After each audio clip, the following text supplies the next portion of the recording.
Friends, இந்த கொஷினில் இந்த இடத்துல என்ன ஆல்ஃபபெட் வரும் இதுதான் நம்ம கண்டுபிடிக்கணும். ஸோ நம்ம ஒன்ஸ் அகெயின் அந்த ஜாடி ட்ரிக்கை ரீகால் பண்ணிக்கலாம். இப்போ ஃபர்ஸ்ட் ரோ பாருங்கள், பிஎம்ஓ கொடுத்துருக்காங்களா. ஸோ பி வந்து இங்கிலீஷ் ஆல்ஃபபெட்டில் செகண்ட் லெட்டர், எம் வந்து 13ஆ, இதை ரெண்டையும் ஆட் பண்ணுறாங்க, 15 வருதா. இந்த 15க்கு கரஸ்பாண்டிங் இங்கிலீஷ் ஆல்ஃபபெட் என்னது? ஓ. அதுதான் ஃப்ரெண்ட்ஸ் இந்த ஓ. இப்போ லாஜிக் கிளியராக இருக்கா? இப்போ அப்படியே இதே லாஜிக்கை செகண்ட் ரோல் அப்ளை பண்ணுங்கள். டிசிஜியா. ஸோ டி வந்து 4th லெட்டர், சி வந்து 3rd லெட்டர், ரெண்டையும் ஆட் பண்ணுங்கள், 7 வருது. 7க்கு கரஸ்பாண்டிங் ஆல்ஃபபெட் ஜி. இதுதான் ஃப்ரெண்ட்ஸ் லாஜிக். இப்போ அதே வந்து 3rd ரோக்கு அப்ளை பண்ணுங்கள், நமக்கு ஆன்சர் கிடச்சிரும்.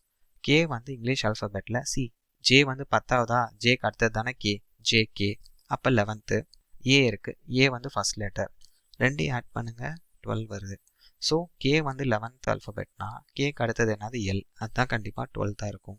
அப்போ இந்த கொஷனுக்கு ஆப்ஷன் ஏ எல் தான் கரெக்ட்.